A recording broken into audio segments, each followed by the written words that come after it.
धाराशिवच्या परांडा तालुक्यामध्ये भोत्रा गाव संपर्क मागील 6 दिवसांपासून तुटलेला आहे। संपर्क तुटलेल्या भोत्रा गावामध्ये एनडीटीव्ही मराठी पोहोचलेला आहे।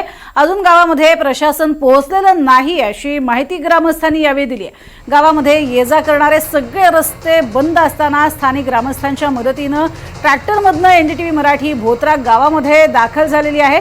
मागील 5 दिवसांपासून गावाला सर्व बाजूने पाण्याचा वेढा पडलेला आहे, त्यामुळे गावाचा संपर्कही तुटलेला आहे। आणि याच भागातून आढावा घेतलाय आमचे प्रतिनिधी ओमकार कुलकर्णी यांनी।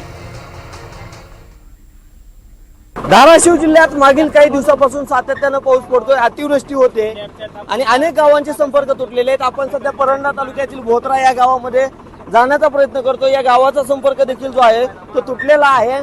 मात्र अक्षरशः ट्रॅक्टरच्या साहाय्याने या सर्व गावकऱ्यांच्या मदतीने आपण या गावामध्ये जाण्याचा प्रयत्न करतोय।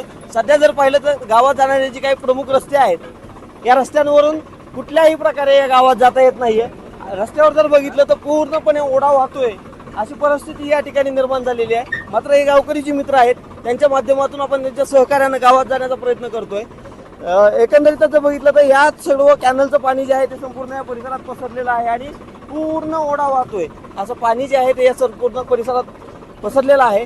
याचंच थेट कव्हरेज दाखवण्यासाठी आपण या गावामध्ये कुठेतरी पोहोचतोय, याच ट्रॅक्टरच्या मदतीने आणि गावकऱ्यांच्या सहकार्याने। ओंकार कुलकर्णी, एनडीटीव्ही मराठी, भोत्रा, परांडा।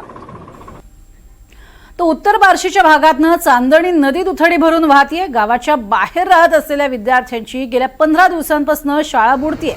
आता पालकांनी आज अक्षरशः आपल्या सर्व पाल्यांना पाठीवर घेतलं आणि शाळेमध्ये ते घेऊन गेले। मात्र पाण्याचा प्रवाह इतका प्रचंड की जीव मुठीत धरून या छोट्या लेकरांना घेऊन जाण्याची वेळ गावकऱ्यांवरती आली। दप्तरासह पाठीवरती मुलांना घेतलेलं पाहिलेलं आहे आणि पालक नदी पार करताना पाहायला मिळालेत। अतिशय मोठी रिस्क त्यांनी घेतलेली आहे। पाण्याचा प्रवाह प्रचंड आहे, कोणतीही दुर्घटना घडू शकते ही बाब लक्षात घेऊनही लहानग्यांना घेऊन हे सगळेजण शाळेत पोहोचवण्यासाठी गेले होते।